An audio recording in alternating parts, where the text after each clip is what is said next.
Terima kasih klik video ini dan jangan lupa subscribe.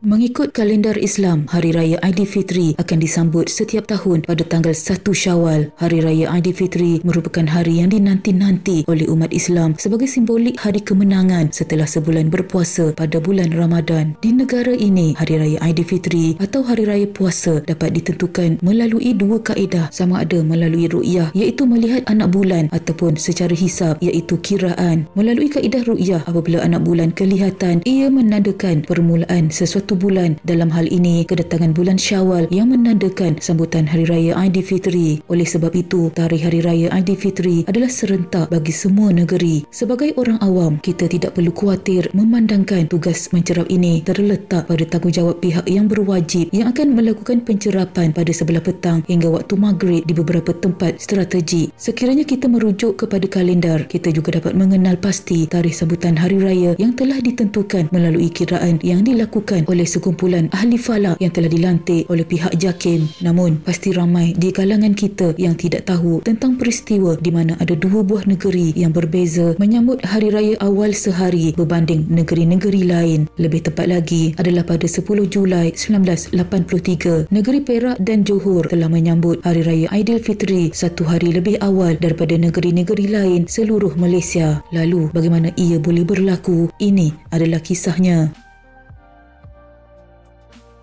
Menurut sejarah, pada tahun 1983, sekumpulan nelayan telah ternampak anak bulan ketika mereka sedang menangkap ikan di lautan. Apabila naik ke darat, berita tersebut mula tersebar dan kemudian ianya diakui sah oleh pihak marin yang bertugas di laut pada ketika itu. Akan tetapi, tiada rekod dan bukti khas untuk mengukuhkan kenyataan ini dalam menjadi permulaan kepada sambutan perayaan awal sehari di negeri Perak dan Johor. Desas-desus berita tersebut juga dikatakan telah tersebar hingga sampai ke pengetahuan mufti. Lalu mufti mengatakan ia harus dimaklumkan terus kepada Tuanku Sultan kerana baginda mempunyai kuasa penuh dalam mengisytiharkan hari raya. Sehubungan itu, perkabaran tersebut telah dipanjangkan kepada almarhum Tuanku Sultan. Baginda yakin dengan berita tersebut dan mengarahkan semua jentera kerajaan negeri memaklumkan kepada semua rakyat di negeri itu melalui institusi kerajaan negeri, dan esoknya Perak dan Johor telah menyambut 1 Syawal awal sehari dari negeri-negeri lain. Difahamkan Jabatan Penerangan dan pihak polis telah menggunakan pembesar suara untuk mengumumkan hari raya ke seluruh bandar dan pelusuk kampung. Baginda dikatakan membuat keputusan demikian kerana yakin anak bulan yang dilihat oleh nelayan dan marin itu adalah betul dan sahih. Akibat pengumuman secara tiba-tiba itu, kebanyakan orang, terutamanya daripada golongan orang tua, amat terkejut dan panik. Mana tidaknya juadah raya seperti rendang, lemang dan sebagainya kebiasaannya akan disediakan mulai malam raya berikut. Dapat dibayangkan keadaan ini seperti yang dialami oleh kita pada tahun 2022 apabila kita menyangkakan Hari Raya Aidilfitri akan diraikan pada hari Selasa tetapi telah beralih kepada hari Isnin iaitu pada 2 Mei 2022. Justeru ada di antara mereka yang masih belum bersedia dengan bahan-bahan masakan kerana menyangkakan mempunyai satu hari lagi untuk berpuasa. Menurut perkabaran, ada juga yang hampir bergaduh pada hari raya pertama tahun tersebut di kawasan sempadan Perak dan Selangor iaitu di Tanjung Malim. Ia berpunca daripada segelintir penduduk di Perak telah beraya manakala penduduk negeri Selangor masih berpuasa.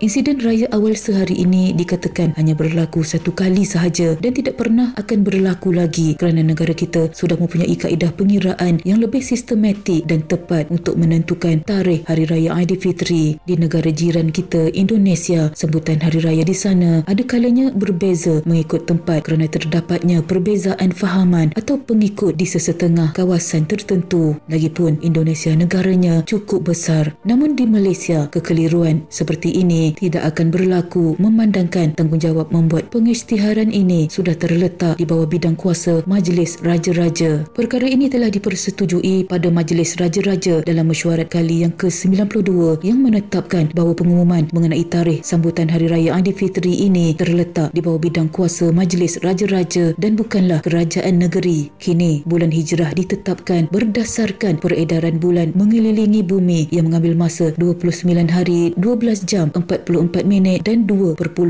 saat untuk melengkapkan pusingan. Dengan persetujuan ini, maka tidak ada lagi perbezaan atau percanggahan tarikh antara negeri-negeri di Malaysia. Perbezaan tarikh ini mungkin berlaku kerana keadaan cuaca sehingga di sesuatu pusat cerapan anak bulan mungkin tidak kelihatan. Kisah ini tercatat di dalam lipatan sejarah untuk dikenang kerana pada masa ini ianya tidak mungkin akan terjadi lagi. Sekian.